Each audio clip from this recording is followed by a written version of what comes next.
Shalom Bapak Ibu Saudaraku, kita bersyukur Tuhan pertemukan kita di ibadah Pelkat malam hari ini. Tentu ini adalah anugerah dan berkat dari Tuhan buat saudara dan saya.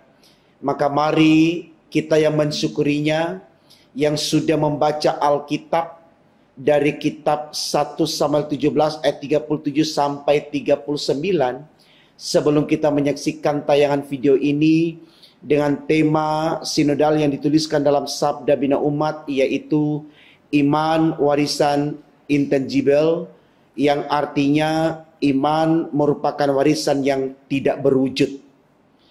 Saudaraku, tentu kita semua mengakui bahwa berbicara tentang iman itu sesuatu yang tidak kelihatan, sesuatu yang bukan sesuatu yang konkret, yang nampak dalam pandangan mata kita, dalam bentuk benda atau apapun.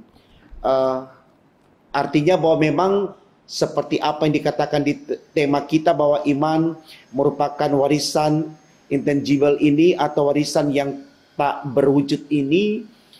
Ini senada dengan apa yang dikatakan di dalam Ibrani 11 ayat 1. Dikatakan di sana iman adalah dasar dari segala sesuatu yang kita harapkan, tapi dari bukti dari segala sesuatu yang tidak kita lihat. Ya, jadi jelas saudaraku, kita mengharapkan tapi kita tidak lihat wujudnya. Ya, karena iman itu sebuah pengakuan di dalam diri tentang kemahabesaran Allah, tentang kekuatan dan kekuasaan Allah. Ya, jadi kita tidak akan bisa meminta sebuah benda, ya, sebuah benda dalam bentuk iman untuk mengakui Allah. Tapi Allah itu harus kita benar-benar nyatakan di dalam kehidupan kita lewat pengakuan kita, ya, bukan dalam sebuah benda, ya, tapi dalam sebuah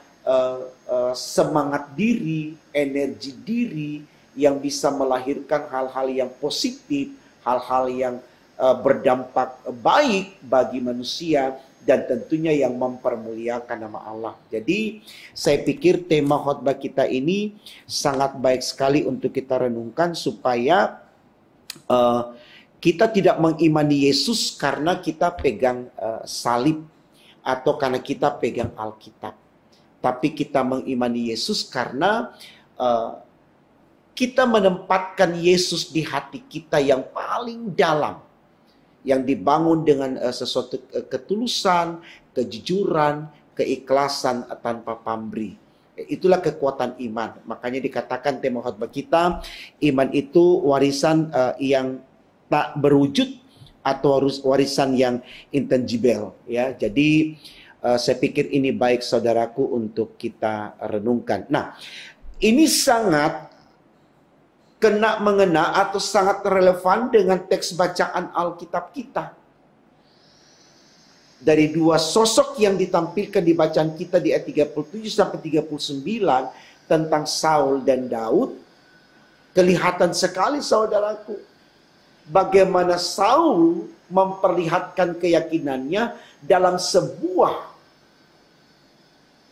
keadaan yang nampak, sebuah benda yang kelihatan, yang bisa kemudian itu menjadi sebuah pengakuan bahwa dia akan menang kalau dia miliki benda ini yang dia lekatkan kepada Daud saat Daud hendak melawan Goliat. Kalau menurut Saul, kalau Daud tidak memiliki apa yang diberikan Saul ini, maka Daud akan kalah. Tapi berbeda sekali dengan Daud saudaraku, ya, dia melepaskan semua benda-benda yang dilekatkan di tubuhnya sebagai kelengkapan senjata untuk melawan Goliat, karena baginya ketika dia percaya kepada Allah sebagai kekuatannya, sebagai senjatanya, ya, maka dia akan lebih kuat daripada dia pakai alat-alat perang yang diyakini oleh Saul ini atau diimani oleh Saul ini lebih luar biasa di dalam Daud untuk mencapai kemenangan saat melawan Goliat. Mari kita lihat bacaan Alkitab kita, saudaraku. Kita perhatikan baik-baik di sana. Dikatakan begini. Pula kata Daud, Tuhan yang telah melepaskan aku dari cakar singa dan dari cakar beruang, Dia juga akan melepaskan aku dari tangan orang Filistin itu. Kata Saul kepada Daud, pergilah, Tuhan menyertai engkau. Lalu Saul mengenakan baju perangnya kepada Daud, ditaruhnya ketopang tembaga di kepalanya, dan dikenakannya baju zirah kepadanya. Lalu Daud mengikatkan pedangnya di luar baju perangnya, kemudian ia berikhtiar berjalan, sebab belum pernah dicobanya. Maka berkatalah Daud kepada Saul, aku tidak dapat berjalan dengan memakai ini. Luar biasa, sebab belum pernah aku mencobanya. Kemudian ia menanggalkannya. Dia melepaskan apa yang diyakini atau apa yang diimani oleh Saul. Kalau kamu pakai ini yang kelihatan, alat perang yang luar biasa, kamu akan menang. Tetapi di sini Daud menanggalkan semuanya itu. Dia berkata, aku maju melawan Goliat dengan imanku dalam nama Tuhanku. Tuhan yang tidak kelihatan, itu senjata dia. Itu yang dimaksud tema khotbah kita, iman warisan yang tidak berwujud. Jadi jangan kita meminta sesuatu benda untuk kita akui keberadaannya, baru kita bisa melihat benda itu sebagai Allah. Jangan. Allah itu hanya kita bisa sentuh dengan hati kita. Karena kalau kita mengalahkan sebuah benda, itu namanya penyembahan berhala. Saya pikir ini sesuatu yang baik, saudaraku, untuk kita renungkan malam hari ini. Bahwa iman itu bukan warisan yang berwujud. Dia harus terbangun di dalam relung hati yang paling dalam. Di jiwa kita, di perasaan kita, di hati kita. Dia melekat dengan tubuh kita. Jangan kita keluarkan dia dalam wujud apapun yang nampak, yang kelihatan. Karena Allah itu ada di sorga. Jadi mari saudaraku, saya pikir ini baik. Karena di masa-masa yang penuh tantangan ini, tidak sedikit orang mencari kekuatan dengan caranya sendiri. Mengandalkan sesuatu dengan berpikir sesuatu itu bisa menjawab keinginannya. Entah dukun, entah batu, entah pohon, entah matahari, bulan, dan seterusnya. Mari kita bangun keyakinan kita sebagai anak-anak Tuhan betul-betul hanya dengan iman. Ya. Kembali lagi Ibrani 11. Ayat 1, iman adalah dasar dari segala sesuatu yang kita harapkan dan bukti dari segala sesuatu yang tidak kita lihat. Jangan kita meminta kita lihat dulu dia, baru kita mau beriman. Hati-hati.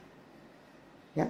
Jangan kita minta Allah berwujud dulu di depan mata kita, jelas-jelas kita melihatnya, baru kita mengakui dia. Hati-hati. Karena ini pernah terjadi kepada Thomas, saudaraku. Ketika para murid mengatakan Yesus sudah bangkit, dia katakan apa? Saya tidak mau percaya Yesus itu bangkit kalau saya belum melihat bekas paku di tangannya, bekas tusukan tombak di lambungnya.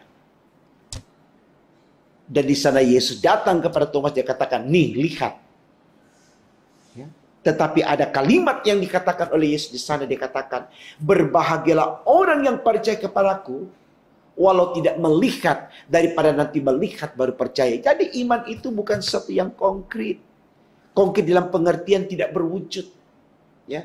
Dia konkret, tapi kita rasakan kekonkretannya itu. Bukan nanti kita lihat bentuknya baru kita akui dia. Mari saudaraku, di situasi yang tidak menentu saat ini, yakinkan diri kita bahwa kita punya iman kepada Allah yang hidup. Sehingga dia akan menghidupkan kita. Walaupun dia tidak datang dalam rupa wujud manusia seperti apapun, dalam rupa benda seperti apapun, tapi kita akui eksistensinya. Kalau dia berkuasa di sorga, dan tidak ada yang dapat mengalahkan kekuatannya. Semangati diri untuk selalu ada dalam kesadaran ini, supaya betul-betul kita selalu menjalani hidup kita dengan iman dan iman hanya kepada Yesus Kristus. Selamat berjuang untuk itu, saudaraku. Jadi payamu dalam Tuhan tidak ada sia-sia. Itulah yang dialami oleh Daud. Akhirnya Daud mengalahkan Goliat.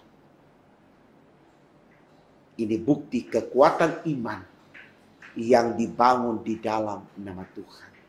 Selamat membuktikan. Tuhan Yesus memberkati firman-Nya. Amin.